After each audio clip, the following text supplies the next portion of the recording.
And welcome back, everybody, to another episode of Bubba and the Bloom, episode 90. Going to talk some baseball HQ forecaster. The fantasy baseball Bible, as some call it, has been hitting people's houses, not figuratively, but in the mailboxes.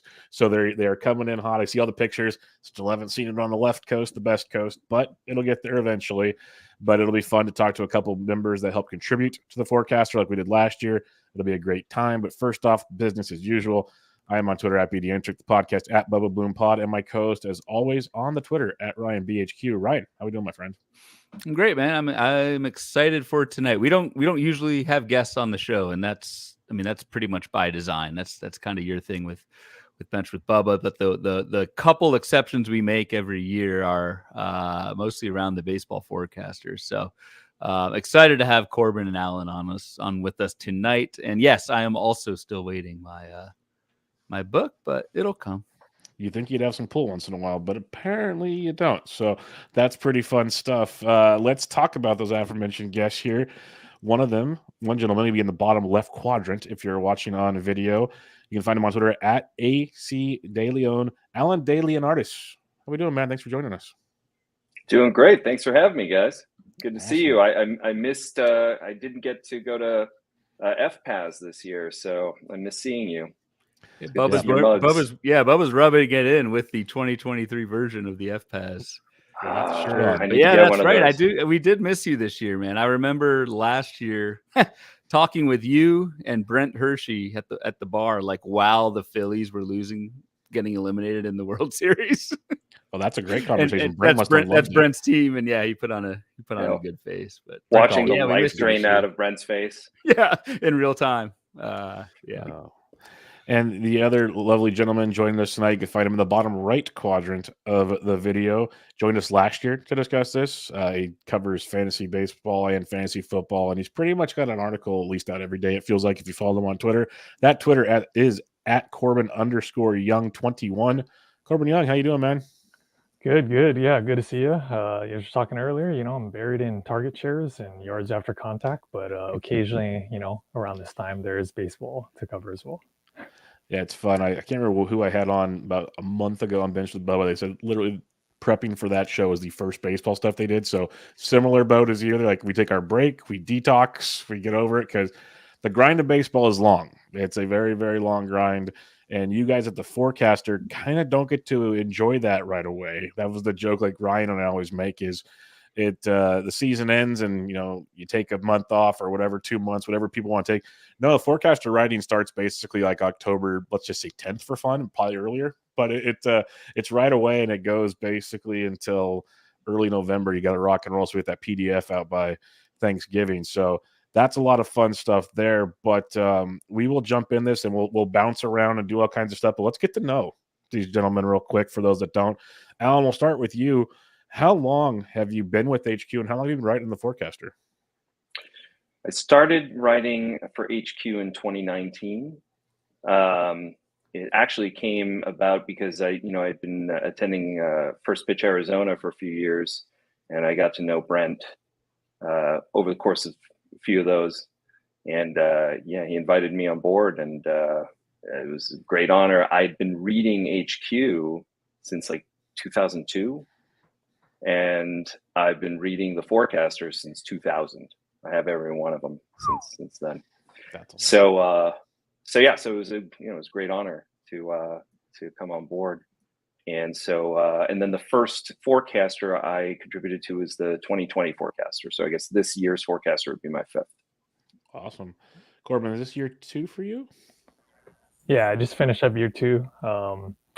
And both with the writing for HQ and the forecaster as well. Awesome.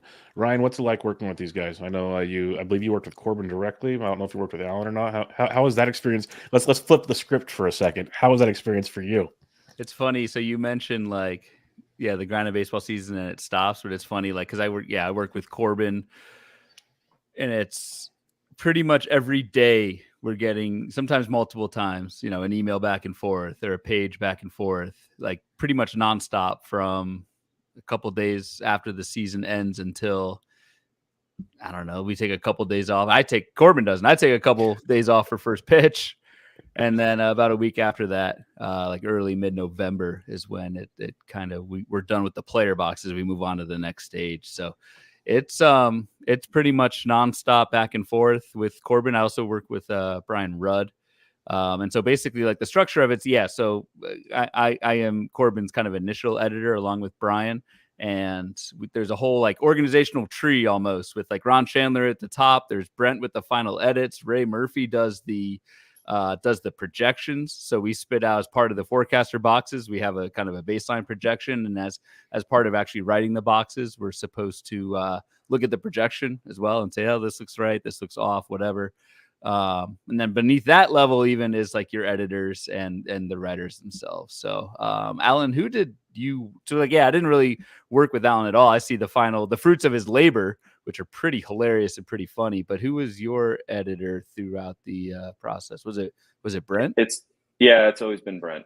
Okay, so you just go straight to the top, to the man. Yeah, I just take the escalator right up to the penthouse. You don't need no middle management like me.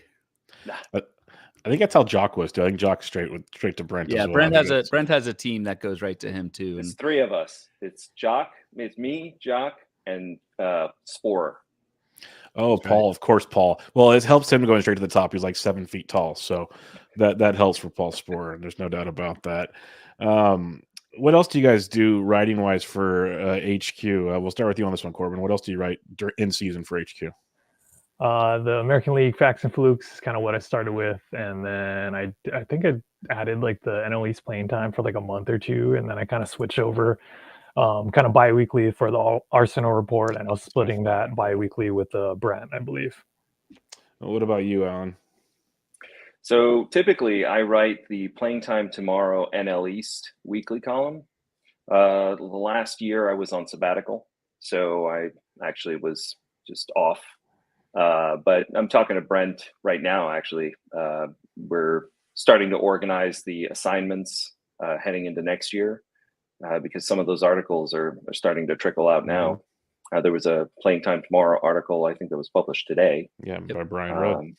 That's right. So that, the work, starts a little bit here, drips and drabs, but in earnest, it'll start probably in another month. And then pause a little bit, and then of course for spring training it'll start up in earnest again. And so I'm not actually sure just yet what my assignment will be for next year, but we're working on that. See what will be a good fit. I heard there's like an article that comes out Tuesday or Wednesdays, comes out once a week. You could probably take it from that guy. He's so busy with other things. You could probably look into that article. Ryan, you think that article's available, or is that not going anywhere? I don't know. You can take it from me. I'm kidding. There's daily matchups articles. You can take those from me. No problem. That's right. You can have those. Yeah. I kid. Let's talk forecaster, though. That's kind of what we're here to do, and it's fun. And we kind of hinted at it. We talked about it off air, but what's fun about, at least for me from the outside looking in, like I said, I'm the only one on this show that doesn't write for the forecaster. And so it's fun seeing like it's a structured format, obviously, and we want to get X, Y, and Z across, and you only have so much amount in a box you can write to get X, Y, and Z across, but you still get to use your personality, and that's fun about it. Like Alan gets to do this thing, Corbin does his thing. I remember Jock talked about some of his stuff last year. Like all these guys get to kind of have their voice be heard, which is fun. So it's not just like you got to follow the format, the script. Let's start with you on this one, Alan. When you're doing your forecaster work, the process, and we could talk about, we'll obviously stick to the forecast work. When we do any article as writers, there's a process. It's very simple. So how do you start your process for the forecaster? Well, the first thing I do is I turn off the spigot on fantasy baseball. As soon as the season's over, I stop looking at baseball stuff because I need a break. And that break is actually really important for me, especially heading into writing something like the forecaster, because, you spend 7-8 months, actually all year, creating these narratives around these players and just the absolute torrent of numbers. Right. And I think it's important to take a step back from all of those narratives and say, okay, that's what happened. and then have a fresh look at the numbers when they come in those initial projections. And I'm often surprised. I mean, I've been looking at some of these players almost every day, for a whole season, and then somehow those projections get put in front of me with the stats from this past season and previous seasons, and I go, "What? Is this the same player that I've been following all season? How did I miss this?" So that pause for me is really important. It's about a couple of weeks, before we actually dive into the forecaster projections and start to formulate ideas. It makes sense because we all have our biases. Corbin, when do you get started on this? Because we joke about it, but I used to do football and baseball, and I stopped doing football because it's just a lot. And so you're doing football probably starting summertime when baseball's going strong, and then it starts all colliding together. So when do you kind of get going on your forecaster? Yeah, summer is definitely a busy time. It's like, peak of baseball season and also peak of fantasy football season, and life just clashes. But yeah, I mean, whatever that time is, like late September or October or whatever that is. So, I'm like already deep into fantasy football. It is kind of a nice change of pace because, there's no other things being updated, right? Like baseball has ended. We're just looking at the numbers. We're reading like Alan said, just kind of going back and be like, what happened? Like, because there's so many players in baseball where it's like, I kind of know what somebody did, but it's like they weren't on my team or I wasn't tracking regularly. It's like I don't even know what this player did. So it's probably a little bit of just like taking that break and then re-looking at. I always start with the spreadsheet we get, right? It's like start there, like study that thing, look it up and down, see if there's anything weird or cool on it, and then usually I'll go through a lot of like the player news and just like see if there's any injury or something that like maybe I wasn't paying attention to or I forgot because my brain had shifted over to something else. Yeah, when I see like and kind of how it works is and how these guys get their empty player boxes is basically we divvy these, I think there's like almost 60 different pages of hitters and then 7 hitters on each page. We divvy them up, and then I basically send that out to Corbin Bryan with like an Excel sheet. And when you open that Excel sheet, it's basically the box that everyone sees in the forecaster with the stats and the projection, and then a sometimes daunting blank white space. And you stare at that blank white space, and sometimes for me, it's like, how do I even get started on this guy? So I'll throw this out to you because I have some of my own strategies, but like you're looking at, and Alan, I'll start with you, I guess. You're looking at that white box and you get a player. Where do you start? What stats do you look at? Do you look at the play? Like, do you see a Miles Straw versus an Aaron Judge and differ your approach that way, or do you treat them all the same? What are you actually looking at in the player box? Are you looking at news, a combination of things? Like, what does that process start when you see that blank white box open up on your screen for the first time? So, one of the first things that I do, I have several windows open, and one of the first things that I look at is like NBC Sports Edge or something newsy that will remind me of the, like the chronology of events for that player for the year. Tell me all of the highlights, in kind of a narrative form, basically, that happened. And so what that will capture is, above all, injuries, not just when they get placed on the IL, when they get sent to the minors for rehab, when they get reactivated, but sometimes when they sit out, and they don't get put on the IL. Oh, he's complaining about a sore knee, but he played. Oh, he's been nursing a sore back, but he played. Okay, that's interesting to note, because then you can look at the numbers, and I mean, it's not always a slam dunk, open and shut case. Like, oh, look, his back hurt and he started batting 190 for the next 5 weeks. But that's the kind of thing that I would want to take note of. So the news piece, the news angle, it kind of provides a narrative framework for the capsule, and I'll often get an idea for the shape of the capsule, if that makes sense, just by outlining the news items. And then beyond that, I start to look at individual stats, things that harmonize or disharmonize. Anything that seems to line up really well, like when the skills metrics line up really well with the outcomes. Okay, so it seems like maybe the outcomes were supported by the skills. Great, noted. Or the opposite, obviously. You've got these amazing outcomes, and then the skills are just like very pedestrian. Okay, well, might have to look into that a little more carefully and see if that was actually repeatable, or if that's a whole bunch of luck, or what. Yeah, just digging into anything that really sticks out a lot. The hardest boxes are the ones that are like, for lack of a better word, kind of flat, where nothing actually really sticks out at all. Yep. And then I agree. and then you have to really dig deeper, and you have to look harder and see, okay, is there something I'm missing? There's not something obvious. So, where else can I look? How else can I shape a take? Something that's valuable, something that's informative and maybe even entertaining. So that, in the few words that we have to fill the capsule, that we can communicate a whole bunch of ideas. And the person reading it can feel like, hey, that was worthwhile. I know something about this player. It's actionable, right? What I just read I can take that to the draft table and use it. Were there any players you wrote about this year that stand out in that kind of middle tier you're discussing, that you looked at and it wasn't like, Captain Obvious type stuff? So that's a good question. I've got a few guys that, for the guys that are kind of in the middle tier, sometimes I resort to jokes.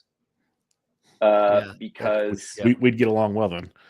Because why not? Yep. It's an opportunity. I mean, I try not to abdicate my role as an analyst to, just to pure comedy, because that's actually something that Brent tells us before we start writing. We get a reminder sheet with some pointers, and one of them is about humor. It's paraphrasing it. It's like, it's okay to be funny sometimes, but don't be funny to the detriment of the analysis. Don't be funny and then pass up on saying something valuable about the guy's performance that might actually matter, come next year. So I can't, off the top of my head, I can't remember any of those flat guys, but we'll probably cover a couple of them, as we move along in the conversation. Cool. How about you, Corbin? When I send you that email, you got Mitch Keller's box. What are we looking at? I was gonna say, I usually try to just like take the name, of the player out of it as much as I can, right, and just look at the numbers. And I'm usually having that spreadsheet as my primary, and then I'm opening up, the kind of player page on HQ and just looking, their splits, and just peeking through and just poking around. And it's hard to not get excited when Ryan sends me Mitch Keller and one of the first pitcher documents, and I'm just like staring at it at the top of the page. Or maybe the next one that comes in and says Jesus Luzardo on it, and I'm just like, oh man, like, is this real? Is this like, did he mean to do this? But it's like with that, yeah, it is easy to, have that just like subconsciously, like that bias already get in, and I'm like, okay, I gotta just look at it as like, what do the numbers say here, as much as I can. And it's not easy, a lot of times we get attached to certain players and things like that. But yeah, I'd agree. Some of the harder ones are either where there's not a whole lot of things that stick out, or there's like weird injury stuff where, like, I think I had like Trevor Story or something, right? And it's like hard to be like, you did. You don't want to just you don't want to just be like, it's a lost season, forget about it. You kind of got to look into it a little bit and just, so those are kind of hard too. I have a quick question kind of in that vein, where Ryan used the example of like Judge versus Miles Straw. So you have like, those super easy, but at the same time, there would be so much to write about a guy, it's hard to fit in the box, because Aaron Judge just jumps off the page in every stat, basically. Then you got Miles Straw, where you're sitting there going, how can I fill the box besides saying he runs a lot, but he doesn't get on base and he's not that good? How do we go about this? So we'll go back to you on this one, Alan. Do you prefer the judge type boxes or the straw type boxes? The kind of, the really, really good player, but you have to shrink it down, or the one where you have to find a way to elaborate on the situation? Sometimes with the really good players, there's not that much to say, to be honest. Like we could, he's so good. Yeah, you could repeat like all the great things that they do, right? But at a certain point, it's like everybody can see the box, so they can see the numbers, right? So with some of the really good players, you actually have a little bit of latitude because it's what more am I going to add to the analysis? I mean, unless something is sticking out. If I'm looking at Judge's box and I notice like, hey, look, in the second half, his contact rate dipped 10 percentage points, while his power index slipped, 30 points, but otherwise everything else stayed the same. Like, well, I'm definitely going to pick on that. But if everything is, let's say standard Judge level stuff, yeah, then you might have a little fun with it. And Miles Straw, actually, I would even say like a guy like Miles Straw that has a skill that stands out, let's say like speed, right? There's actually quite a bit to talk about when it comes to players like that, because you're trying to mine the edges of the player pool for value. And a guy like Miles Straw might get overlooked by a lot of people. They're like, oh yeah, I drafted him last year, a couple of years ago, he burned me, I don't really care about him anymore. That's often the guys who will pop and surprise everybody the next year when, their inherent skills, their underlying skills get overlooked because of a couple of years of poor performance, poor outcomes.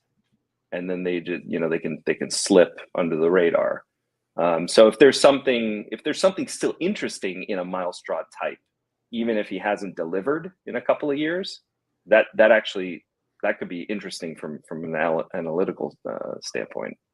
Actually, so while you're talking, I'm looking. I actually did Miles Straw's box. I don't know how we're going down this Miles Straw rabbit hole. It was the example you gave, my friend. I'm just rolling with you.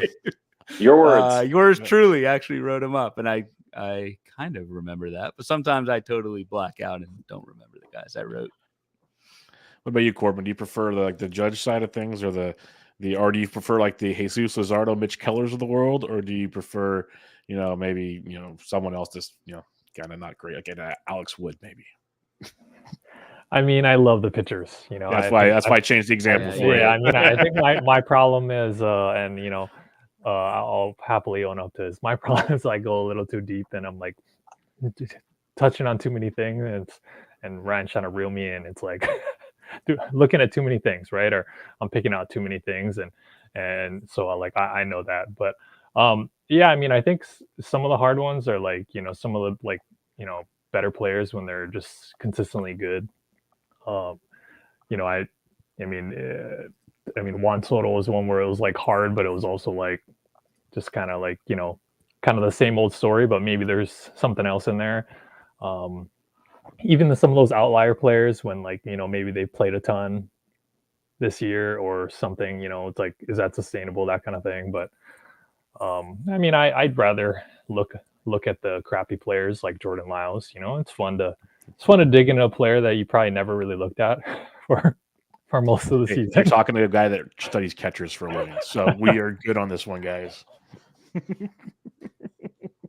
I get you, but to your Jordan Lyles example, and especially in the pitching world, and we're not going to make this whole pitching podcast, but you need to, we talk about the glob, and then after the glob, it starts dropping off quicker and quicker. So digging into guys like that's probably way more beneficial. Back to Alan's example of you need to find the value at the ends, and the pitching side of it, digging into those guys could probably benefit in a big way.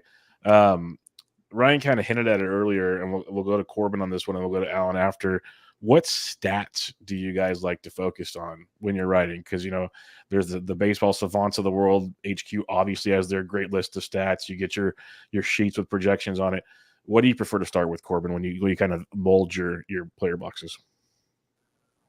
I mean, I'm probably oversimplifying, but just kind of looking at some of the expected versus actual output, right? And just kind of looking at some of that, seeing if some of those line up, seeing if we talked about earlier, do the skills line up with output, or if they don't, if it's an outlier, is there an injury or something weird we can poke at? But mostly just, kind of that. I think there's a lot of avenues we could go down, but when we only have 55 words to put in there, it's like, just focusing on what's, most important out of there instead of picking out too many things, because we could easily spend an hour talking about one player, and is that worth it? Probably not.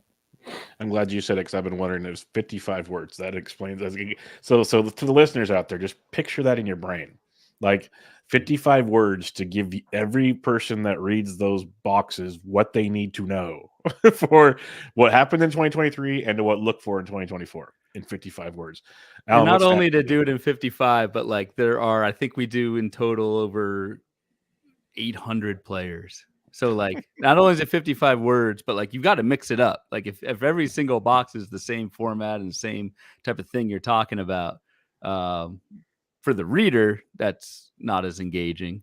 And so, yeah, it's just, I think that's a big challenge of it too. It's not just the brevity, but you need to be able to kind of mix it up a little bit, look at different stats for different guys, depending on the situation. What about you, Alan? What do you kind of go to as a starting point or a main statistical viewpoint? I try to start with just what's on the page, because we're the forecaster, is linked to Baseball HQ. There are Baseball HQ specific stats and metrics that are very good, and so we want to make sure that we are using the stats that are available, to the reader right in front of them, and not reach too much occasionally, but not too much beyond what's on the page and what is on the site. Because, readers of Baseball HQ will recognize, some of the branded metrics like BPX, or a power index, a PX or XPX. And so, I really try to use those. And one exercise that we're all asked to do before we start our writing by Brent is to reread the Encyclopedia of Analytics at the beginning of the book, which is a good, I don't know, maybe 30, 35 pages. It's a lot. It's a lot.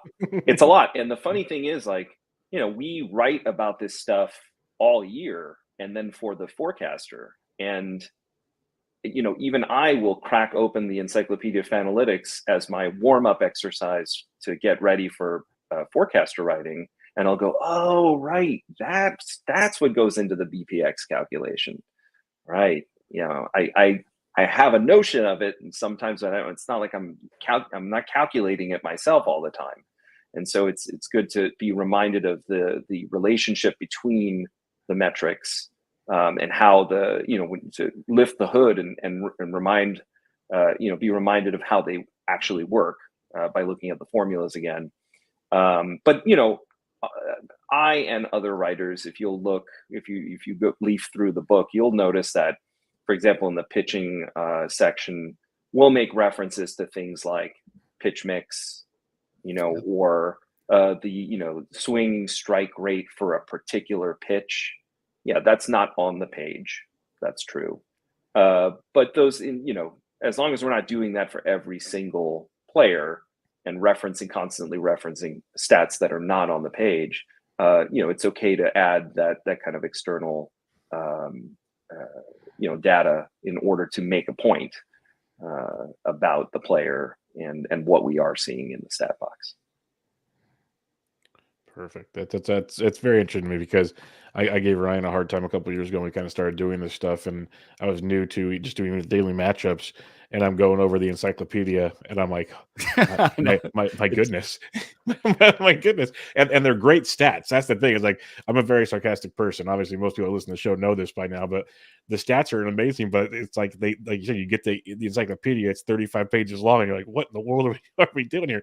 But if you learn them, it makes it so much easier, like you're saying. Some of them are different. Like we use, and we have been using, I would say this is even before strikeout rate. We use contact rate instead of what like Fangraphs would use, or what's more commonly cited as strikeout rate. So a lot of times it's that crossover. It's that just that shift, and like you don't see a PX or XPX on Fangraphs, and so I know like for you, Bubba, yeah, when you're coming into writing for HQ on the outside, so to speak, it is a bit of a learning curve to. And when you live on Fangraphs 24/7, and you come over and you start using, it's like whoa, that shifted a little bit, but once you learn it, it's pretty darn awesome. Yeah, but I grew up on that stuff. So did you, Alan. I mean, going from 2000, like this stuff, especially PX, contact rate, that stuff's been around for 30, 35 plus years. Long time. And I look at those sites too, of course. Like who doesn't look at Fangraphs? Who doesn't look at Savant at this point? Even other things like Alex Chamberlain's pitch leaderboard. The pitch leaderboard. That's fantastic. That's a really, really great resource. Yep. Pretty darn awesome. Yeah. We used to have instead of we did recently migrate, maybe I don't know, maybe 3-4 years ago, to like strikeout rate and walk rate.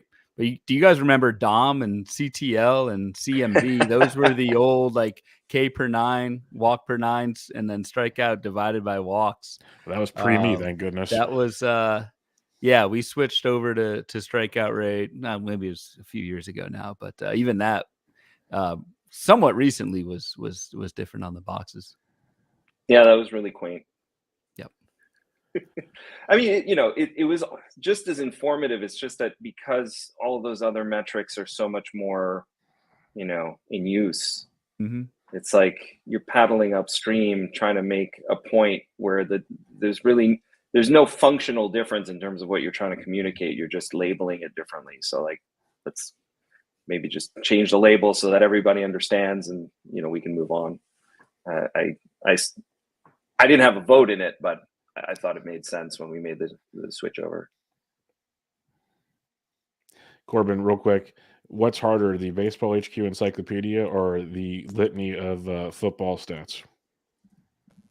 I mean, it took a learning curve for me to like learn some of the Baseball HQ stuff too, right? Like just language wise, like just taking on some of the facts proof stuff. I was like, all right, I gotta make sure I understand the words that I'm using here, the acronym and stuff like that. Football is a little, I don't want to say easier, but there's like less important things to look at. I think, baseball is just like there's so many pieces to the pie that you could look at 10 things and be like, all these 10 things are important.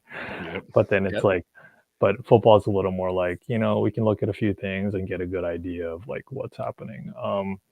And there's just more, and I don't have the statistical data on this, but I feel like there's more randomness in football where it's like, touchdowns, like how predictable are some of those things, right? And like some of these other things where it's like, home runs, at least we can look at some skills behind that, right? Yeah. Instead of Jalen Hurts getting pushed behind and falling into the end zone 12 times, but so it has its own language too, right? Like there's sometimes where I'll pull the stat and someone will go, what the heck is a Whopper, right? Yep. And I'll be like, weighted opportunity rating, I remember when I first heard that back in the day, I was like, what in the world? Burger King's in football now? What are that? I was saying, I've eaten plenty. I've never heard of the.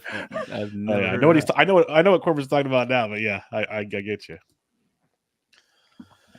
All right, let's do some player boxes stuff. This is going to be real fun now because now we get to see your guys' love and maybe frustration throughout the process here of the love-hate relationship with players. We'll start with you on this one, Corbin. We'll go one at a time. We'll go back and forth, and we'll start with favorite box. We'll start positive on this thing here. And just because your editor is here does not mean you have to hold up back punches, okay? Everything is on the table here, Corbin. Yep. But you already were very kind to him about these people you're going to talk about. So what was your first favorite player box? I mean, yeah, after whatever, like 3 hitter pages, it was like, here's the pitcher one. And I think Mitch Keller was the first name on the top of the page. And I was just like, oh, thank you. Like, this is intentional. But it's just fun to write about. Somewhat intentional. I knew you. For those that don't know the kind of the inside joke, Corbin did. Corbin was a huge Mitch Keller fan entering the season. Actually, it's interesting, and that's why I gave you the box, is I wanted to see like you were huge on Keller, and he was good, and you wrote some really good stuff about him on HQ. And kind of what Alan was talking about earlier is like, okay, now we step away for a week, season's over. I'm going to kind of eliminate those biases and try and write a box. So that was semi-intentional, man. Yeah, I mean, it's just, I mean, part of why we do this is like it's fun, right? So I think it's like it's cool to have like, and it's like, write about players that we like, right? Fun about fun players, right? And so that's there's some personal bias there. And pitchers are fun because there's so many things to look into, right? Like some pitch mix changes, maybe first, some regression based on some of the luck metrics and like, and then some of those shifting. And most of that's kind of what I noted with Keller there. It's just kind of a little more ground balls, some pitch mix changes, and just, I mean, I think there's some good volume there, right? Like some people have this, it goes the other way, right? Some people have some of this negative bias against someone like Mitch Keller that's kind of burned them for multiple years. And then it's like, stay away. But it's like, I think, if we're seeing some legitimate changes and, things happening off the field with all those hype videos of him going to Tread Athletics. I mean, you all know that I like fitness and working out. And like, that just sucks me in, right? Like, somebody's going to post a hype video of them working out and training and doing things that athletes do. Like, hell yeah. One of the things with Keller, I mean, just to kind of deep dive a little bit more into Keller, and this again goes back to what Alan was saying, is like we take a look at the box, and we both saw Corbin, like the second half for Keller, first half to second half, 3.24 ERA or 3.34 ERA in the first half, 5.24 in the second half, 110 WHIP in the first half, 141 in the second half. To me, it was like, man, was he as good as we thought?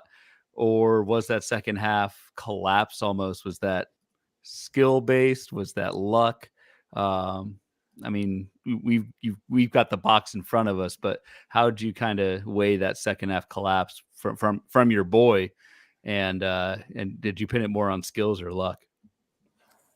Yeah, I mean, like, when you look at the box, it's interesting, right? Like swing and strike rate goes up a little bit, and we're seeing, Yep. strikeout rate go down, and it's like, that's kind of weird, right? But then, there's some of the other luck factors bumping up there. Like, again, if we're simplifying just based on kind of the xERA and xWHIP, like we're seeing some, positivity there. And so, for me, I think it's just kind of one of those things where it's just, it's like an arbitrary cutoff for a second half, right? Like we could be looking at the last month or a different, split and just kind of looking through that.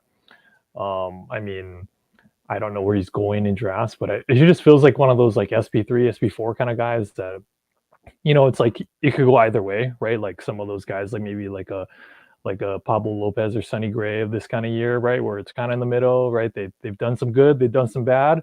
And, if you pick the right one and you get a Pablo Lopez or Sonny Gray from most of the season, you're feeling good, So I think it's kind of one of those guys. And I would project, like I like the projection there of just the volume of like a guy that's giving you maybe a 180 innings, 4 ERA, like, with not everybody can be a dominant pitcher, but a guy that's like average, above average, that I like. So I'm a little more biased in some of this skills looking better, even though the results were terrible, Yep. Well, there's a lot to be said about that. All right, Alan, what about you? I'm curious, how much did you roster Keller? As much as I could, but the problem is when you talk about players, right? You'd say you like someone, and then there's hype, like preseason stuff. Then that changes things. So that was always hard. Probably not as much as I'd like, but whenever I did, I was like cheering, and people would be like, "What's wrong with you? Like, why are you happy that you got this guy that's been awful?" And I'm like, just wait. We know you've been in football land, but since you've been gone, Bubba's already known as like the Luis Rengifo guy, the Bo Naylor guy, and it'll be it's interesting once like March hits. Do you actually get those guys on your squad or not? Not as fun anymore. No. Alan, who was your first guy off the board that was one of your favorites? Well, one of my favorite boxes, not necessarily favorite player, mind you, or favorite projection, but one of my favorite boxes was AJ Puck, because I'm a giant nerd, and I went with a creative capsule for AJ It's Puck. pretty good. And I'll read it if you want to hear it. Mm-hmm. Go for it. Shakespeare's Puck is a mischievous sprite deeply involved in the outcomes of the play. So was this one, whose value was in amassing wins and saves. Missed 3 weeks due to elbow soreness, otherwise posted best skills season to date. Meddlesome hit rate and poor save percentage cost him the closer role, but BPX tells the real story. Flighty, yet powerful. It's good stuff. It's real good. All that to say that, AJ Puck has been on our radar for years as this potentially amazing, left-handed originally starter, right? Yep. With devastating stuff, and he just can't stay healthy, except last couple of seasons, he's been able to stay healthy enough to be an effective reliever. He had a really good first half, results wise, 2.88 ERA, 104 WHIP. The second half looks like a collapse, 4.83 ERA and a 129 WHIP. But if you start looking under the hood, the skills were even better in the second half. The BPX, which is a measure of pitcher skills, kind of like a one number to give you an overall sense of the pitcher skills. That went up from 184 in the first half to 238 in the second half. Which is really good. Which is 100 is league average. So 100 is league average. That's right. And so 238 is more than closer worthy. Like, that's elite stuff. Yep.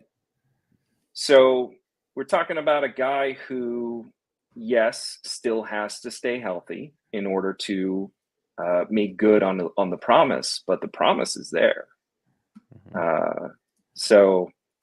I guess I also liked him as a player to kind of, take a chance on. Some people are going to, remember the injuries and go, I don't think I'm going to really prioritize AJ Puck. And I don't even really know how this, closer situation will work itself out in Miami just yet. But regardless of all of that, we know what the turnover is for closers and saves. And this is a guy who, even if he doesn't start with the closer role, because of his skills, he could easily do the job. I believe there's some guy at HQ that once said draft skills, not roles. I believe that was a term that was utilized there. Just throwing it out there. It might be the founder. This might work, like Godfather or something. I don't know. There's some term. I think he's got a new book too, if you guys want to go check it out. But that's interesting. When you were talking, I was looking at the first half, second half splits, and then you start looking under the hood of the X numbers and all that stuff. And surprisingly, very, very, even just striking rate was better. K to walk was better. That's a stat Ryan and I talk about all the time on the show. Like, these are all things that you look for in a big, big way, especially in guys to potentially get closers roles. Because right now in early draft season, it's Tanner Scott. Because he had a great second half too. There's no denying that. He was awesome, racking up saves. We talked about one of the best pickups you could have made in Fab in the second half of the season. But when you look at Puck's numbers, like, you could see, we've seen Scott scuffle before in his career. You wouldn't be shocked if, like you're saying now, on that Puck somehow slides right back in there and starts getting stuff done. This is why I need to read the forecaster. It needs to come in the mail because I'm more of a hard copy guy, not a PDF guy. So this is important for me. You don't do those computers, do you? One big thing I'll just add to what Alan was saying is with the forecaster, with these player boxes, we are pretty much instructed to just look at the skills. And so, like this example with Puck, it's like we don't want to be saying we don't know if he can get the Miami closer role because of Tanner Scott, because Tanner Scott might get traded, and then in February, like, that commentary is pretty much irrelevant. So we pretty much stick to, like, in Puck's case, if he were to be the closer, are the skills good enough for him to, stay in that role, or could he be like a top 10 guy based on the skills if he was given the role? So that's just an interesting thing where, like, we really try to not focus on playing time or roles, because so much can change. Again, we're writing these in October. So much can change from that time until, January, February. All right, Corbin, let's talk about your other pitcher that you thoroughly enjoyed in your player boxes. Yeah, again, keeping things fun, right? Jesus Luzardo. I mean, Mhm. that was just another fun kind of favorite box, a player that I liked coming into 2022, and at it, consistently has two kind of whiff pitchers there, and um, you know, stayed healthy. But there's some of those health concerns, linking back down to with AJ Puck, right? Some health Mhm. concerns, and stayed healthy, and there's some volumes there, and yeah, just yeah, I think there's really another step forward here, especially if some of the wins come in there, but skills are all there, and hard to not love Luzardo. Yep, I'm 100% with you. It's the guy I've been buying in on a lot early on here from pretty much everything your box talks about with Jesus Luzardo. So big fan on that one. Anything else you got on Jesus Lizard, Mr. Bloomfield? God, that's a nickname. I'll be here all night. We made the point in the box to say, because these metrics are all kind of in the box, was not only given he stayed off the IL, and so the innings went from 100 to 179, but we've got velocity, and we split it out first half, second half. The velocity was up from 2022, and it held firm in the second half, like that entire time. Same with the swinging strike rate for Luzardo. So it's not only like, yes, did he reach new heights and finally stay healthy? It was, what did that second half look like? Like, was he just limping to the finish because he's uncharted territory from like a workload standpoint? In Luzardo's case, like not at all. Second half skills were pretty much on par with what we saw in the first half. So yeah, I was impressed with that one. All right, Alan, who's your next guy? Because I just read the box, and my goodness. To pivot from not as impressed with the player, impressed with the commentary, but not. And I not say my player. goodness in a very, very good way. Like, I am thoroughly enjoying this one. And if I were not to listen to this show and I was flipping through the pages of the forecaster and came across that one, you win. That's all I'm going to say. Well, before I read the box or even mention the player, I want to say, if we can add even a little bit of entertainment to all of this data and information, that's good. We want people to enjoy reading it, and so yeah, thanks. I really appreciate that. Yeah, this is an example of one of those players you were asking me before, who's just kind of a nondescript player. I mean, but this isn't even like a Miles Straw. Miles Straw is like Aaron Judge compared to this guy. So, so this is Jason DeLay, catcher from Pittsburgh, in case you weren't familiar. And the box reads 1 home run, 18 RBI, 251 average, and 181 plate appearances at Pittsburgh. Unless you're desperate, and we mean like drinking your own urine after a plane crash in the Andes and contemplating cannibalism desperate, to play an actual live human as your second catcher who might hit his only home run or steal his only base all year when you happen to play him, don't delay here. We repeat, do not delay. So good. So good. That's everything. That wraps it up pretty good. Yep. That's so good. And in this case, it's like, do I need to really go into the analysis? No, that much you more? did already. Not really. So good. I think I said enough. Oh man, that's amazing. Oh, I don't even know where to go from there. That's so good. All right, I'll let you have the floor on this one. Did DeLay make your top 49, Bubba? No. Jason DeLay is your Jason DeLay will not be in the black book for this is my 5th year doing catchers. He has not made it one time, so I think we're still good there. Good. You don't need to come up with some other type. I usually do 45 to 50 catchers, sometimes more, sometimes less. He's never made the list, so we're good on that one. And it's funny, like, so, and as a reader of the forecaster, there are these gems like littered everywhere with these not even like to what Alan was saying, like not even nondescript guys, just like bad. And like a lot of times I won't read, I'll just look at Jason DeLay and I'll kind of skip over it. But like just saying, there are gems like this throughout. And it's not your like, so like the next box was Rafael Devers. Like obviously you're not going to do something like that on Devers box. There's important fantasy implications and things to say. But telling you, if you just kind of scroll through second catcher, middle reliever type guys, like there's I don't know if anything that good, to be honest with you, but there's always some good little gems in there. That's amazing. All right, let's go to the hardest boxes now. This kind of goes to my question earlier, and we'll start with you on this one, Corbin. Your first picture is a picture that Ryan and I basically waxed poetically and cried about almost every episode of Bubba and the Bloom last year. Yeah. No, I mean, not to throw like a football analogy into this, but it's like, right, if you pay attention to football, like Jamal Williams, right? Jamal Williams of the Lions kept scoring touchdowns. I mean, eventually regression's got to happen, right? Nope. Nope. And it's like one of those things where, it's like I was high on Lance Lynn. I just love a guy that, is going to try to beat you with like 25 different fastballs, right? And just like, just outcraft you basically. I mean, it was one of those where, I was trying to look at it just on the numbers. And if I took away Lance Lynn's name, I'd be like, well, I don't like this guy at all. Yep.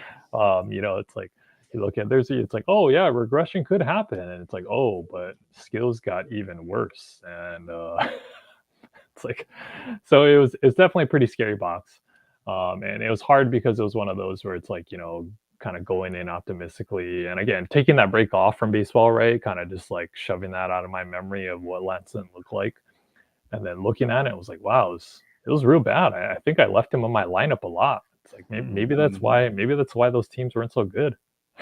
Yeah, the second half numbers are even worse than I thought. Looking at them, like, my goodness, that's brutal stuff right there. Well, we thought with the trade to LA, and actually, like, I mean, a few starts after the trade, like, it did start to turn around, and then it didn't. And we did make that point in the box to say, like, yes, we did call out the trade to LA, but the second half skills were just, God, it was brutal. Did not expect that post trade. All right, Alan, who is your first hardest box? Man, Carlos Rodon. Yeah. I mean, in a way, it's Yeah. it's kind of an easy box because we all saw it, and it was, the outcome was a surprise, meaning like nobody expected him to be that bad coming off of, the two very nice seasons that he had previously. But I mean, it was just an abomination. I mean, it was so bad. And of course he was injured. And so, you look at it and you go, well, yeah, how much did the injury have to do with that? Is this something where we're looking at a guy who, had a breakout season and then a follow-up and then just completely lost all of that skill? Or, is it injury related, which is obviously what we're all hoping for, at least those of us who still have him on dynasty and keeper teams. And can some rest and rehab and maybe a mental reset address whatever was ailing him last year? Because I mean, he had nothing going right, and the fastball was getting hit, the slider was not nearly as sharp as it was the previous seasons, and he got hit hard and he got hit often. It was not a fluke. So it was just painful to watch. I happen to have him on one of my home league teams, and I've had this team for 25 years, and so I follow that team pretty closely, and so I watched most of his starts, and I mean, it was painful. It was painful. I felt for that guy.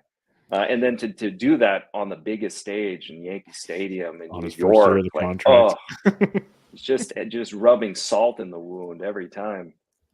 So yeah, I think that was like out of compassion, I chose Carlos Rodon's capsule because it was just hard to revisit it in a way. But the takeaway, I guess, was that you do, even though he validated the performance from 2021 in 2022, and you see that and you go, oh well, I guess 21 wasn't a fluke. Now you got to look at it and go, well, even if it wasn't a fluke, this may be where we are now for whatever reason, whether it's physical or mental or loss of stuff because, he's just changed something about how he's gripping the ball, or who knows, maybe the team. There's so many factors. There's so many variables that could be at play here. And so the one thing that I wrote in the box is that, as bad as it was last year, at least it was only a handful of innings. Yeah. The worst case scenario isn't a repeat of last year. It's that he pitches like 150 innings and has lost his skills. We call that the Lance Lynn or Yeah. the Alec Manoah at times. Manoah, too. Yeah, that's even worse. Right. Makes me want to go look up Manoah's box now out of curiosity.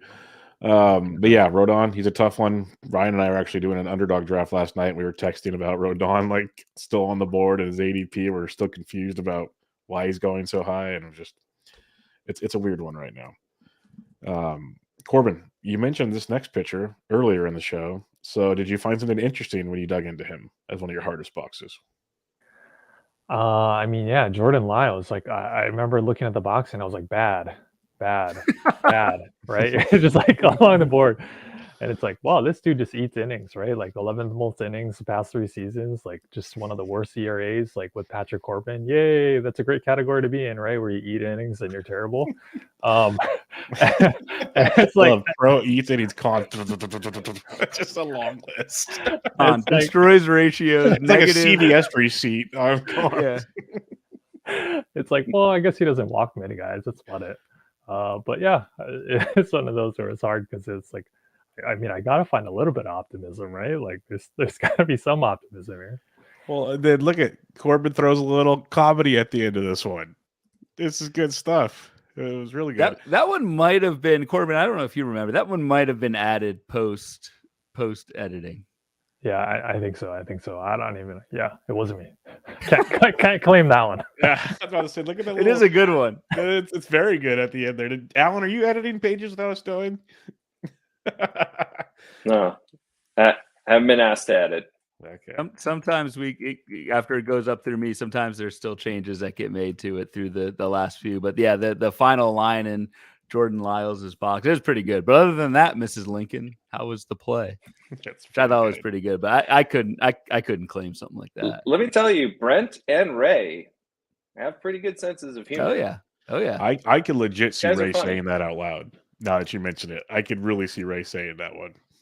Yeah. I'm having them on. I'm hosting on the HQ site. I'm having Ray, Brent, and Ron on Thursday night. I may ask that one. Who did it? Make a note. Who did it? All right, Alan. Who's your next hardest box? And I think I'm really curious here because this is a guy I'm having a very difficult time deciphering what I want to do with in 2024. Cole Ragans. Yep. Yeah. So why was it hard? Because do we believe what we saw? I mean, it's so hard to believe. Like the opening line was that I wrote was the Cinderella man of 2023. I mean, this guy was toiling in the bullpen in Texas, not particularly well. He had already, we'd already seen the bump in velocity, so that was evident. He gained I think an average of 4 miles per hour on his fastball from 2022 to 2023, which is an insane leap. Gee, yeah, he did. The 92, he went from 92.1 to 96.5. Mm-hmm. That shouldn't be possible, right? And he topped out at like 101.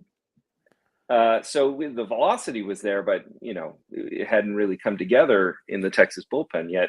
And then he gets over to Kansas City, of all places, right? And I say of all places because poor Kansas City, they seem snake bitten in so many ways. When it comes to players coming and going and not panning out and what have you. And he just has this incredible second half. I mean, almost like storybook. Like, where did this guy come from? And it all seems supported by the skills. It's not just that he got lucky. We're looking at the walk rate was a little high, in the second half, 11%, but he had a 29% strikeout rate with a 15.7% swinging strikeout rate. Yeah. That's more than enough to support a 29% strikeout rate. In fact, it suggests that he could go higher, if anything, that there's maybe a little more, top end potential to that strikeout rate. Hit rate 29%, tiny bit favorable. That's negligible. 75% strand rate, about average. The home run per fly ball rate 5%, low, but the expected home run per fly ball rate was 9%. So he was suppressing quality of contact in addition to missing bats.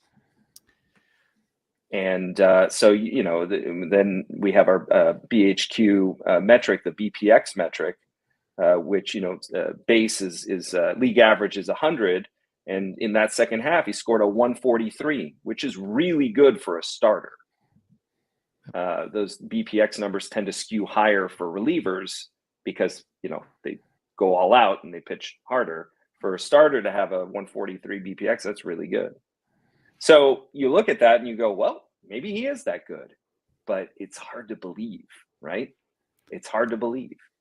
I think that profile, I think that profile, I agree, Alan, is like the hardest one, where you've got like years of somebody who we think we know who he is, and then you get like a sudden, even half season change. And it's like, like what you were saying, if the skills didn't support Ragans' second half, it'd be an easy box. Right. It'd be an easy box. But for the times where you get a sudden change, like either at the end of the second half or something, it's like, well, yeah, if he keeps being who he was in the second half, then he's gonna be great.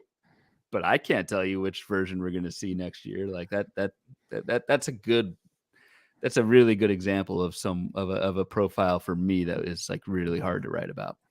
Yeah, I'm really struggling with him on draft day right now. Very, very, very complicated at his ADPs. Corbin, you had one more on your negative list, and I'm curious your thoughts on Brad Keller. I'm not going to go too long. I think there's some, kind of top on what Alan said about, Ragans. I think there's something interesting going on with KC. Like for a long time, we're like they're wasting these draft picks on these pitchers, but I think there's something interesting going on with some of the Kansas City pitchers. So just kind of like a narrative thing to kind of pay attention to. I can't recall, there was a pitcher for KC earlier in the season, but I feel Brady like he got Singer. injured. Yes, Bubich? It was Brady Singer. they're doing So they're doing some interesting things. But no, we don't need to spend time on Keller. We can move on. No, that's fine. It's fine. Fair it's enough. all good. Let's talk about some guys that you might be. This is kind of the fun thing. Like I know I do it with my. I try not to bring it up because Brian laughs at me. But like when I write my catchers or I do my rankings, like all of a sudden someone will stand out to you when you do the research on it. Goes, okay, I might be higher on him than I was before, or lower on vice versa. So we'll start with you, Alan. Who are a few players that you are higher on potentially now after doing your player boxes? Nick Pivetta, for one. He finished really strong. Those last 5 starts were really tantalizing, and they coincided with a pitch mix change. I mean, he was tinkering throughout the season. He started the season as a starter. Then he was put in the bullpen as a multi-inning reliever, and then he finished out, basically September as a starter again. And during the course of the season, he ditched. I think he ditched his splitter, and he reduced the usage on his curveball some. And then he added a sweeper, I think about mid-season, and he started to tinker with that. And then there was a cutter as well. And by the end, for those last 5 starts, when he really took off, he had a pitch mix of about 50% fastball, and he has a good fastball, nice shape, about 20% curveball, and then 10% each of sweeper, cutter, and slider.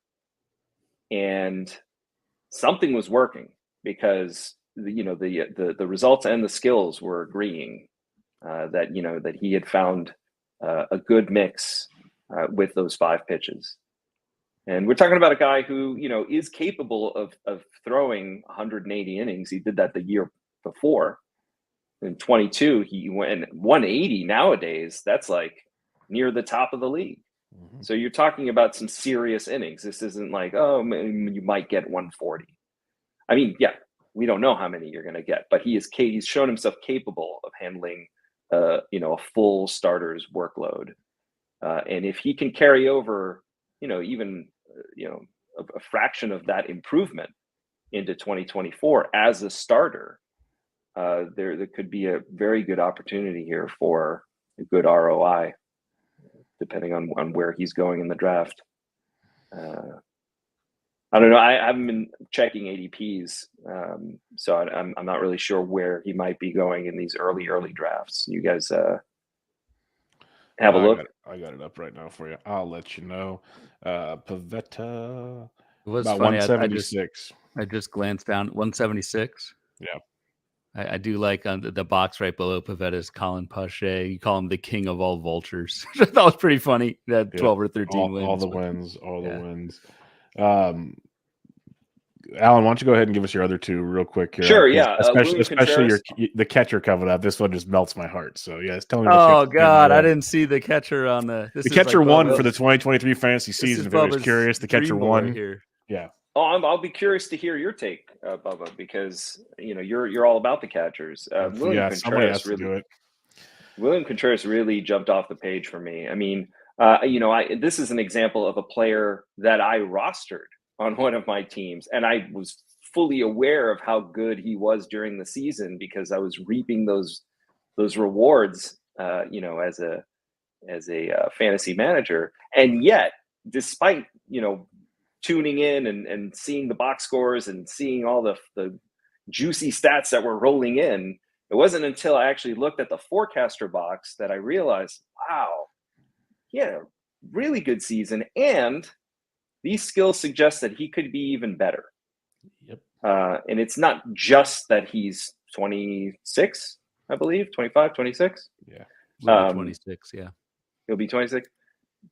The age is great. There's certainly room for improvement there, just going by age. But, he even has a touch of speed and athleticism, which can't hurt. He's an excellent defensive catcher, a very good framer, and a good blocker. And so it's not like you have to swap him out because he's incompetent behind the plate defensively. No, he's a great defender, so you're going to want to play him as much as possible. And then on top of that, Milwaukee showed a willingness to use him as a DH as much as possible. And sometimes we look at good hitting catchers like Will Smith as an example, and you go, well, he's a really good batter. They should absolutely DH him as much as possible. I mean, they could get a lot more value out of him, but they don't. The Dodgers have other options. Yep. Milwaukee, on the other hand, sees this kid and how good he is at getting on base, especially. So he hits up in the 2-hole a lot. And they say, hey, when you're not catching, when you're not wearing the mitt, grab a bat. We're going to keep you in the lineup. And that's you couldn't ask for anything more with a great hitting catcher. Is that the actual playing time volume to do the damage with your skills. So, yeah, you pretty much nailed it. The biggest difference between Atlanta and Milwaukee is he actually improved his plate discipline in Milwaukee, hit for a higher average, hit towards the top of the order. Power is still decent, but I think we talked about it recently is if he wants to hit for more power, the average might drop, but still won't kill you. Regardless, he's going to be just a fantasy stud. Like you said, he's improved every season, and he's young. Like there's so many just bullet points that lead to really good stuff from William Contreras. And the biggest thing you mentioned there is the playing times there. They want him in that lineup at all costs, and that is tremendous for William Contreras. So yeah, big fan over here. Don't have to echo that one. Yes. And then you have and then you have an outfielder in Miami. I do. Brian De La Cruz. Honestly, not a player that I would have really thought of in this way until I started looking at the forecaster box. And, going back to last season's forecaster, we had already put an upside of 30 home runs on him in the previous year's forecaster, 2023 forecaster, just based on the skills that he had shown in 2021. And, he basically had those same skills, but in addition, he showed in the second half much better contact ability. I think he got his strikeout rate dropped to about 21%, 22% in that range. And that's pretty good for a guy who, otherwise he doesn't walk much. That's the one area where, okay, as far as selectivity goes, maybe he's not making the best choices in terms of which pitches to swing at just yet. And so he's not going to give you, for on base leagues, maybe not the best choice, but they're going to play him. They don't have a ton of other options right now. I know that's a playing time speculation that I'm making outside of the context of the forecaster, but he has the skills, to hit 20 plus home runs. And if everything clicks, 25, maybe 30. But he won't kill you in batting average as long as he can continue to show that improved contact ability that he showed off in the second half. And that sets him apart from some of the other guys that you'll probably find around that same place in the draft. Guys, I'm guessing, who are going to be like in the Stanton, Suwinski, Renfroe grouping. Those guys come with like serious batting average liabilities. And, with Dela Cruz's contact ability, you might reasonably expect that he won't sink you there. He might actually be an asset. So maybe more like in the Lourdes Gurriel mold, where, not a ton of power, pretty good contact, but if everything clicks, maybe get a little more power out of that, a little improvement in the launch angle, which he showed in the second half of last year. If that sticks, and he manages to keep his his moderate power intact, okay, now we got something. I like it. He's been a fun one to kind of track on waiver wires in recent years. So starting the year with him could be fun. That could be definitely an angle to go to. Corbin, who are three guys you seem to be maybe higher on after doing the forecaster? Matt Vierling is one. He's got some solid plate discipline, good speed, athletic, pretty good defender. Could get a little more stolen base opportunities there to kind of bump up, that kind of floor. Kind of noted that it's more kind of first half dominant, and I didn't put this in the box, but I was kind of poking around, and he had like a back injury in the middle of the season, landing on the IL. So that kind of thing could kind of affect the second half there. But yeah, a guy that I kind of put in there that I think could be like 15-15, could compile his way to that and give you kind of solid batting average and just good floor. I mean, the runs and RBI might not be there in a lineup like that, but just kind of a sneakier guy that hadn't spent a whole lot of time on that seems kind of interesting. Who else you got? Go ahead and go through all three of them. I mean, you just got to say Mitch Keller like 5 times. It's just it's a requirement. Higher on than you thought, and wow, you thought highly. Yeah, I mean, it's just again, I do dig into the stats a ton, right? But I think there's some of this narrative piece, like a guy like Mitch Keller or just a pitcher in general that's like constantly trying to hone his craft, whether it's pitch mix, get some athletic training, like stuff like drive line or tread athletics, or just trying to make those improvements. Like I think those are guys that I'm all aboard, just guys that are trying to constantly, have that growth mindset.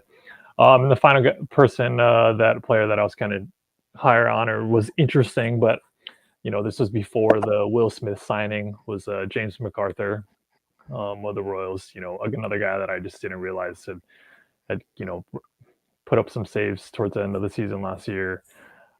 Just kind of an interesting profile, right? Like throws pretty hard. He's got a pretty good curveball. I know Ryan talks about this a lot, but kind of that mix of like strikeout skills and ground balls. This guy's got it. And then, again, he, closer on the Royals doesn't always scream kind of excitement, but I think there's some skills in small samples here that might be kind of interesting. I agree. Yep. Let's go to some guys you guys might be lower on after doing this. So, Alan, who are the guys you were potentially lower on after doing this? So this one's interesting because he actually had a really good season. Yep. And that's JP Crawford. And like at first blush, you might go like, what, are you kidding? Like he went from 6 home runs to 19 home runs, and he increased his walk rate. And so what's not to like about that? I mean, yeah, some of that is definitely, very positive. The increase in the walk rate by itself is a, really good component to add to a skill set. But I'm very suspicious of the home runs. And if you look at the box, I think he had 19. The expected home runs was what, 11 or 12? It was 11. 11. Something in that. Yep. 11 expected. Right. Now, 11 expected over the 6 he had the previous year, that's still a really good improvement. But then when I started digging, you just look at the box and you see, well, where did that improvement come from? Was it like a massive increase in exit velocity? No, it wasn't that. He actually tweaked his launch angle, which is an important ingredient in hitting home runs. You want to hit the ball hard and you want to hit it at the right angle. Well, he does not hit the ball hard. In fact, he's one of the lowest percentiles, in terms of exit velocity, hard hit, essentially like not hitting the ball very hard at all, but maximizing the launch angle in order, and also increasing his pull rate. So I think he increased his pull rate by 10 percentage points. So went from like 33% pull to 43% pull, which is a lot. Obviously, that's a huge change in his approach and what he's trying to do with the ball. And the ground ball rate, I think, came down about 7 percentage points, which is, again, a lot. So while those are real changes, and I believe them, I don't know that they'll necessarily entirely stick. We never assume that all of the gains that a player makes in any given year will carry over to the next year. That's part of the regression, right? You have to discount some of those gains in order to come up with a plausible projection. So if we take away some of that and he still doesn't hit the ball particularly hard, yes, he's better. He's better than he was in 2021 and 2022. He's just not as good as he appeared to be in 2023 as far as the expected results for 2024. So this is a kind of a player where it's like, I'm not saying he's bad and I'm not saying don't draft him. What I'm saying is you might not want to draft him with last year in mind, expecting him to hit those marks again, because the skills suggest that he's probably not good. There's one player who he reminds me of, actually, is Didi Gregorius. Ooh. Didi Gregorius, another shortstop who actually hit the ball about as hard, which is not at all, but he was able to maximize his launch angle in such a way that he took advantage of the short porch in Yankee Stadium, and he popped, a couple seasons worth of 20 plus homers by yanking the ball down the right field line at the right angle, but not hitting the ball particularly hard. But that worked for a couple of years, and then of course he got injured, and a lot of the reason why he fell off had to do with injuries, I think, and maybe not necessarily that's an unsustainable skill, but that's a comp that occurs to me where it's like, oh, if he's kind of Didi Gregorius with a much better walk rate, let's say, then there's certainly a place for that player in lineups. It's just that more of a caution about where you choose to get him in a draft when you're thinking about, JP Crawford and looking at the stats that he put up last year. It's a heck of a comp. And Didi's playing ball in Dubai right now, I believe. Yeah, he's in that new Dubai league against Bartolo Colon and Pablo Sandoval and all those guys. It's awesome. Good Robinson Cano's over there. Yep. Corbin, what do you have for a couple guys you're lower on? Because the first one, shocker to all of us, huh? Yeah, no, I mean, first of all, how dare you talk poorly about JP Crawford? You know, you can't do that. No, We just do just have messing around. a Mariners fan in the house here. Just Yeah. messing around. He's potentially going to be their best player. You know, they're just selling everybody away behind Julio, so you know it's okay. We'll sign somebody. We'll sign somebody. Um, no, I mean, I was looking at, you know, first I was like glancing, but I was like, I think the market's just going to be totally out. So like, it's not even going to be, you know, a guy that I'm lower on because everybody's going to be a. But I'll just talk about the hitter. I mean, George Springer. I mean, I kind of noted that it was his first 2020 season. You know, he'd ran kind of more often than he usually did. And you know, kind of one of those trend things we were talking about earlier. You look at the box, and it's just like there's a lot of the skill stuff just like down, down, down, like especially on the power department. It's kind of one of those things like, wow, like there's pretty drastic kind of change there. So, you know, I kind of just worry about some of those things, like if we're just expecting a bounce back and all that volume again of the plate appearances, you know, I think that's something to be concerned about. Just, you know, someone I'm not just going to blindly be like that, you know, we could expect something similar again, but, you know, so that was the only guy that I'm maybe lower on right now. Weird to see, yeah, working with on the Springer box. Just weird to see someone like just max out everything playing time wise. 2020 season, like you said, Corbin, when he's Springer, he's going to be age 34. Just yeah, the odds of that repeating, young buck. Yeah, are low. Interesting comps between those two, Springer and Crawford, because I think it's just as important when we're writing these boxes to say do not expect a repeat of what we saw last year as it is to nail the next, I don't know, the next breakout guy. So kind of avoid those. I don't want to call these guys landmines, but just temper expectations versus what we saw last year.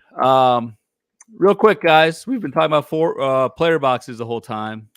Outside of player boxes, Alan, we'll start with you. What do you like about the forecaster? All 25 years of it or so. I'm going to go with the consumer advisory. That's a good one. That's a good one. It probably gets turned over. I'm trying to think what that even is right now. But it's a good page. So there's a page in the forecaster that's basically the disclaimer for the forecaster.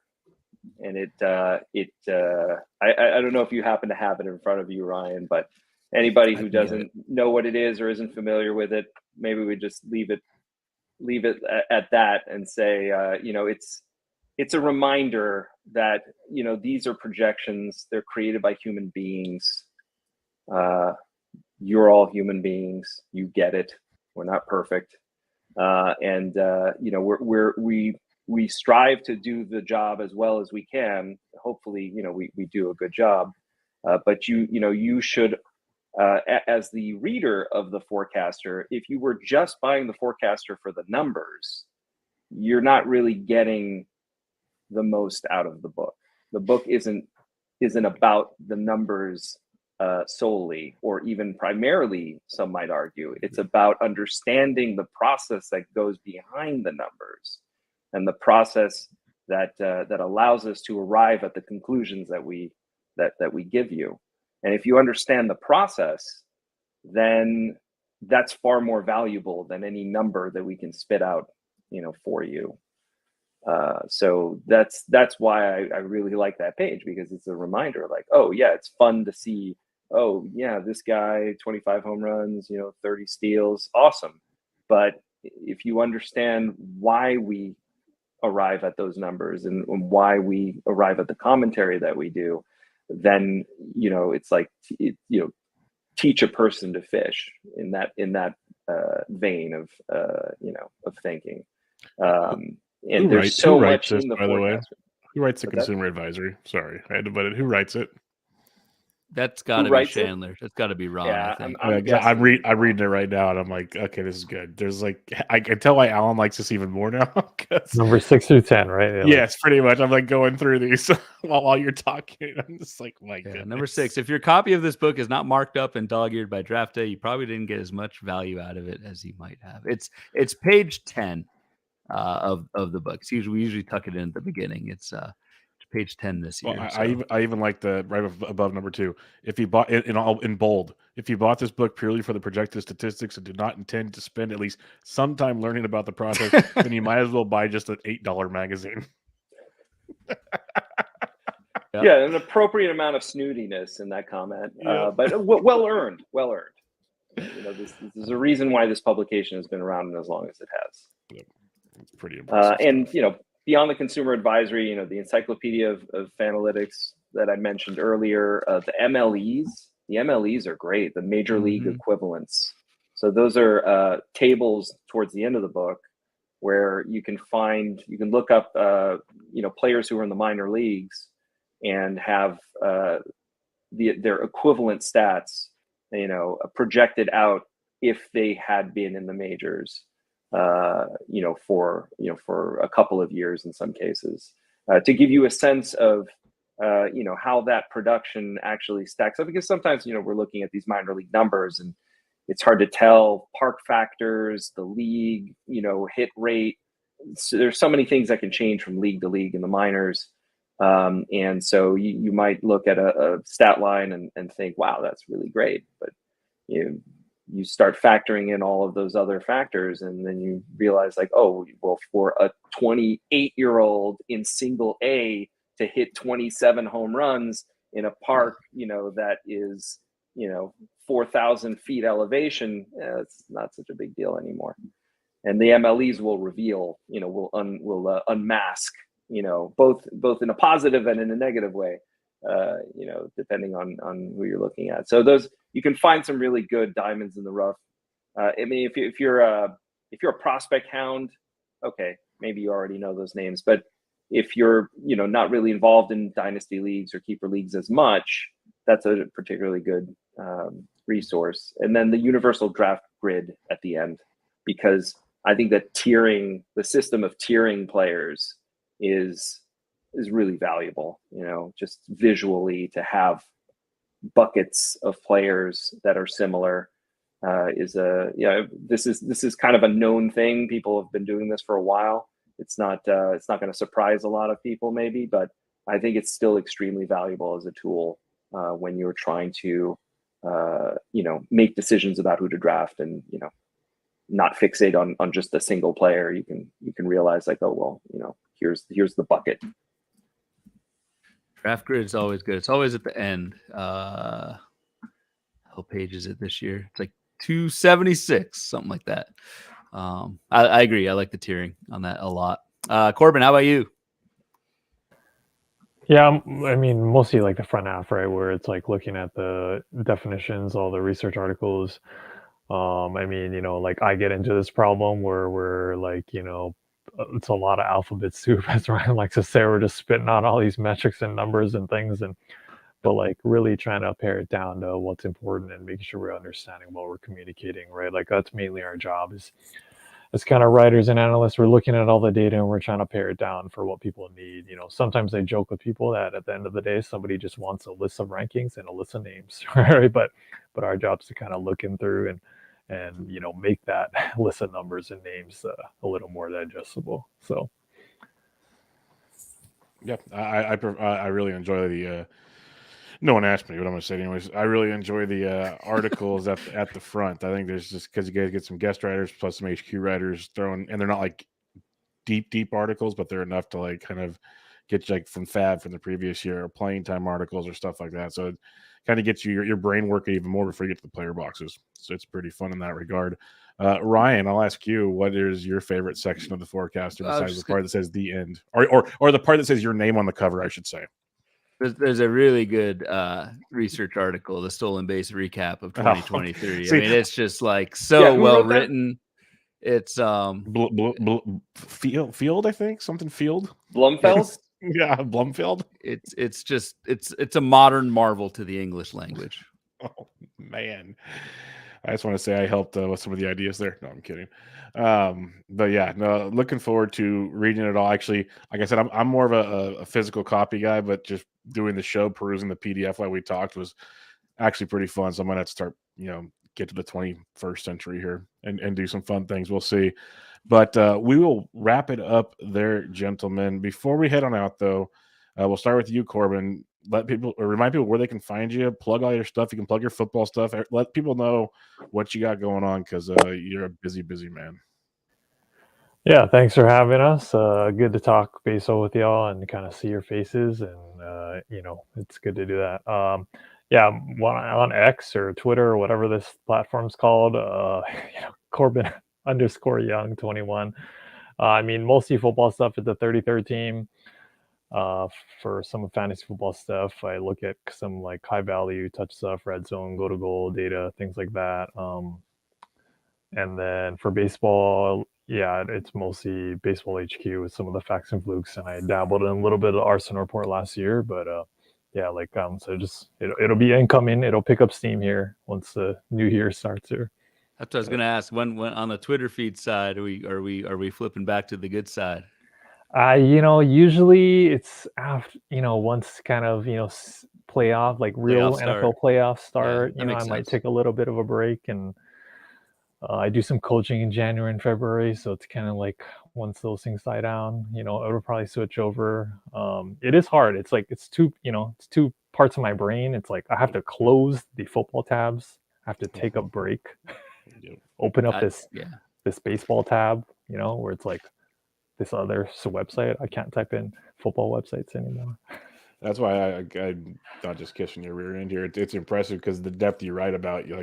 I write cliff note stuff kind of when I type, or I just try to be funny or something, where you do deep dives on things, and it's pretty impressive to read. Like your Arsenal reports, I think are awesome. So it's good stuff, of course. Alan, where can we find you? I'm at AC De Leon on X Twitter. I haven't been all that active, I'll be honest. But I've noticed that a lot of people kind of taken a step back from Twitter and X for various reasons. But I'll be posting some stuff on there. Certainly as we get closer to baseball season, and then I'll be coming back to Baseball HQ in some capacity to be determined. We'll be awesome talking to Brent about that, and hopefully we'll be contributing probably weekly or every other week come baseball season 2024. Awesome. And just for the listeners that left listener questions, I didn't ask them because you guys are so smart. You basically wrote the outline for us. So we covered it all on the show. I'm just going to throw that out there. Like everything you guys sent questions were already on the outline. So your questions were answered throughout the podcast. So you got to listen. You can't just go to the end. So there you go on that one. You got a little fun with this. But again, gentlemen, thanks for joining us. It's always fun, kind of like Ryan said at the beginning. We don't do a ton of guests on our show, so it's kind of fun to get the voices, the faces, all the fun stuff behind the forecaster and baseball HQ. So thanks for joining us, guys. Hey, thanks a lot. Yeah, thanks you. All right, everybody. Make sure you also follow Ryan on Twitter at RyanBHQ, the podcast at Bubba Bloom Pod. I'm Matt BD Intric. Until next time, this was Bubba and the Bloom, episode 90. Catch y'all later.